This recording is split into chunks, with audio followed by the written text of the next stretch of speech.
এই মুহূৰ্তত আমি বটদ্ৰবাত উপস্থিত আছোঁ আৰু বটদ্ৰবাত উপস্থিত হৈছে নগাঁও লোকসভা সমষ্টিৰ কংগ্ৰেছ দলৰ প্ৰাৰ্থী প্ৰদ্যুৎ বৰদলৈ আৰু তেখেতে ইতিমধ্যে শংকৰদেৱ গুৰুজনাৰ পবিত্ৰ জন্মস্থানত উপস্থিত হৈ কীৰ্তন ঘৰত আশীষ গ্ৰহণ কৰিছে আৰু এই মুহূৰ্তত বিধায়িকাগৰাকীৰ লগত আছে প্ৰাৰ্থীগৰাকী আছে। আমি পোনপটীয়াকৈ দৰ্শকসকলক পৰিৱেশ দেখুৱাইছোঁ আৰু যিহেতু আজি মনোনয়ন পত্ৰ দাখিল কৰিব আমি পোনপটীয়াকৈ তেওঁৰ মন্তব্য ল'বলৈ বিচাৰিম। যিহেতু কীৰ্তন ঘৰত ইতিমধ্যে তেওঁ আশীষ গ্ৰহণ কৰিছে, ভকত বৈষ্ণৱৰ পৰা আশীষ গ্ৰহণ কৰাৰ পিছত এনেদৰে দেখিবলৈ পোৱা গৈছে যি পদশিলা, সেই পদশিলা আইসকলৰ লগত তেওঁ আশীষ গ্ৰহণ কৰিব আৰু এই মুহূৰ্তত যিহেতু সাংসদগৰাকী আছে আমি তেওঁৰ পৰা জানিবলৈ বিচাৰিম যিহেতু আজি মনোনয়ন পত্ৰ দাখিল কৰিব আৰু দলীয় নেতৃবৃন্দসকলক লগত লৈ তেওঁ ইতিমধ্যে বৰদোৱা থানত উপস্থিত হৈছে, আশীষ গ্ৰহণ কৰিছে। কি ক'ব? হয়, বৰদলৈদেৱ এজন ভক্তপ্ৰাণ লোক, তেখেতে সেৱা কৰি ভাল পায় আৰু সেইকাৰণেই বটদ্ৰৱা শ্ৰী শ্ৰী থান পৰিচালনা সমিতিত আৰু শংকৰদেৱৰ জন্মধাম এই বটদ্ৰৱা থানত তেখেতে শৰাই শলিতা দি ভকত বৈষ্ণৱসকলৰ পৰা আশীষ লৈছে যাতে তেখেতৰ ভৱিষ্যত যাত্ৰা যাতে সুখৰ হয়, সন্তোষৰ হয়। আৰু এতিয়া ইয়াত আমাৰ আইসকলো আছে, গোপিনীসকল আছে, তেওঁলোকে নাম পৰিৱেশন কৰিবৰ কাৰণে আহিছিলে আৰু তেখেতৰ ওচৰতো তেখেতবিলাকে সেৱা সৎকাৰ কৰিছে, আশীৰ্বাদ লৈছে আৰু পদশিলা গুৰুৰ পদত সেৱা কৰি তেওঁ আশীৰ্বাদ লৈছে যাতে আজি তেওঁ যিহেতুকে মনোনয়ন পত্ৰ ছাবমিট কৰিব তাৰ আগতেই তেওঁ শৰাই শলিতা দি ভকত বৈষ্ণৱৰ পৰা আশীষ ল'ব লাগে বুলি তেওঁ ভাবিছে আৰু সেই পবিত্ৰ মন লৈ তেওঁ আহিছে।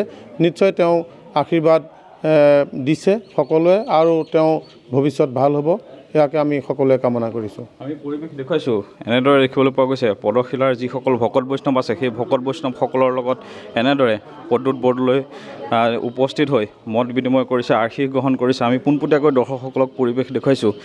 পদশিলাত এনেদৰে সাংসদগৰাকীয়ে দেখিবলৈ পোৱা গৈছে ভকত বৈষ্ণৱসকলৰ আশীষ গ্ৰহণ কৰিছে।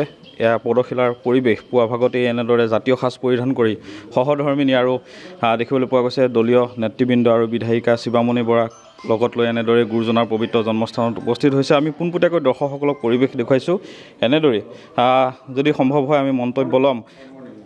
পুৱাতেই দেখিবলৈ পোৱা গৈছে জাতীয় সাজ পৰিধান কৰি গুৰুজনাৰ জন্মস্থানত উপস্থিত হৈছে। আজি যিহেতু মনোনয়ন পত্ৰ দাখিল কৰিব, কেনে অনুভৱ? মই যোৱাবাৰো যেতিয়া মই মোৰ মনোনয়ন পত্ৰ দাখিল কৰিছিলোঁ, যোৱাবাৰ নগাঁৱৰ সাংসদ হিচাপে মনোনয়ন পত্ৰ দাখিল কৰিছিলোঁ, সেইবাৰো মই পুৱাতেই মোৰ প্ৰথম কাৰ্যসূচী হ'ল মই গুৰুজনাৰ পবিত্ৰ এই জন্মস্থানত আহি ইয়াত আশীৰ্বাদ লৈছিলোঁ ভকত বৈষ্ণৱ আইসকলৰ। আজিও মোৰ দিনটোৰ আৰম্ভণি আৰু প্ৰথমতেই আহি এই আটাইতকৈ আমাৰ এই পবিত্ৰ স্থান গুৰুজনাৰ জন্মস্থান, ইয়াত মই কীৰ্তন ঘৰত আহি ভকত বৈষ্ণৱসকলৰ সৈতে মই সেৱা এভাগ কৰি আশীৰ্বাদ ল'লোঁ। এতিয়া আইসকল ইয়াত আছে আৰু তেখেতসকলৰ আশীৰ্বাদ ল'বলৈ মই ইয়ালৈ আহিছোঁ। ধন্যবাদ জ্ঞাপন কৰিছোঁ। সহধৰ্মিনী আছে, মই আপোনাৰ ওচৰলৈ আহিছোঁ, কেনে অনুভৱ? খুব ভাল লাগিছে। যোৱাবাৰো আমি আহিছিলোঁ, আজিও আহিছোঁ সকলোৰে আশীৰ্বাদ বিচাৰি। আগতেও আহিছিলোঁ, এতিয়াও ভাল লাগিছে আৰু মই বিচাৰোঁ সকলোৱে তেওঁক আশীৰ্বাদ কৰিব।